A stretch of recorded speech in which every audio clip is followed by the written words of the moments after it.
Di zaman Rasulullah sallallahu alaihi wasallam itu pelaksanaan Jumat itu khutbatan wahidah. Satu kali pelaksanaan khutbah. Tidak ada dua kali khutbah itu. Ya, tidak ada dua kali. Dalam artian azannya itu ya. Khutbahnya juga seperti itu. Terkadang ada yang khutbah langsung sekaligus, langsung doa dia. Boleh. Ada khutbatain, duduk di antara dua khutbah itu lebih dianjurkan. Nah, begitu juga dengan azan. Azan dalam pelaksanaan sholat Jumat. Biasanya kalau di Indonesia azannya itu dua kali. Ya, azan yang pertama pemberitahuan bahwasanya Jumat itu sudah masuk. Azan yang kedua ketika khatib sudah menaiki daripada mimbar. Ini tidak terjadi di zaman Nabi. Ya, di zaman Rasulullah azannya itu satu kali. Karena ketika azan ini berkumandang apabila Nabi sudah keluar dari rumahnya memasuki daripada Masjid Nabawi, barulah azan dikumandangkan. Karena ketika Nabi masuk itu langsung otomatis naik mimbar. Tidak berhenti lagi, naik mimbar, duduk di atas mimbar, azan sholat Jumat dikumandangkan. Berarti kapan Rasulullah sallallahu alaihi wasallam menunaikan qabliyah Jumat padahal azan belum dikumandangkan? Ini permasalahan pertama. Sehingga di zamannya Abu Bakar As-Siddiq azan tetap satu kali. Di zamannya Umar ibn al-Khattab juga azan Jumat itu satu kali. Tapi ketika berakhir masa kekhalifaan daripada Umar ibn al-Khattab karena sudah wafat dia, dilanjutkan kekhalifaan oleh Utsman ibn Affan. Tetap azannya satu kali dalam pelaksanaan Jumat yang pertama. Azan satu kali itu.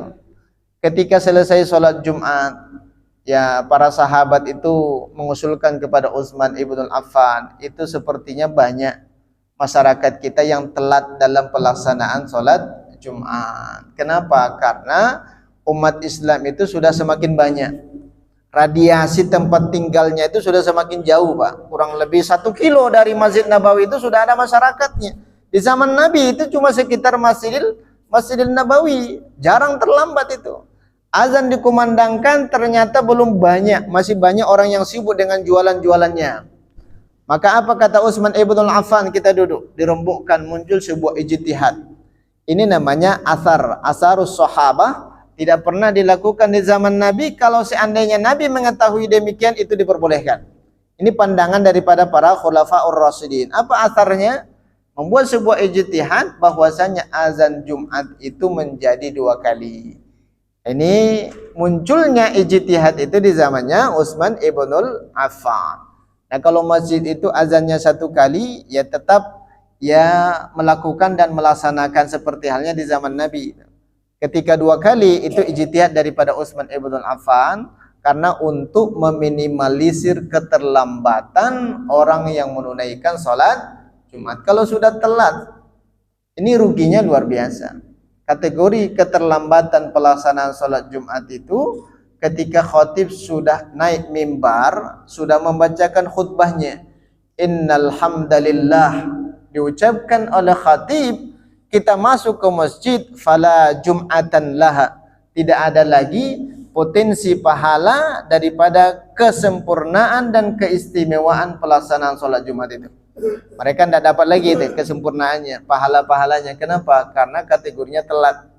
Sehingga khawatir Utsman ibn Affan, banyak sahabat, banyak tabi'in yang merugi dalam pelaksanaan Jumat itu. Sehingga dibuat sebuah fatwa dalam pelaksanaan ibadah sholat Jumat, azannya 2 kali. Azan pertama itu di tengah pasar tuh, dicari ya bangunan-bangunan yang lebih tinggi, dikumandangkan azan di situ, memberitahukan kepada para pedagang. Setelah itu baru azan yang kedua kali ditunaikan di masjid. Tapi jangan pula kita tunaikan di pasar Binjai azannya, dilihatin orang nanti ini azannya seperti apa kok di pasar pula. Ini mengikuti pandangan daripada Utsman bin Affan, kata dia. Ini keliru memahami sebuah dalil. Jadi Bapak Ibu yang dimuliakan Allah Subhanahu wa taala, maka kesimpulan daripada qabliyah Jumat itu terjadi 2 pandangan khilafiyah di kalangan ulama. Kalau azannya 2 kali, tunaikan itu qabliyah Jumat.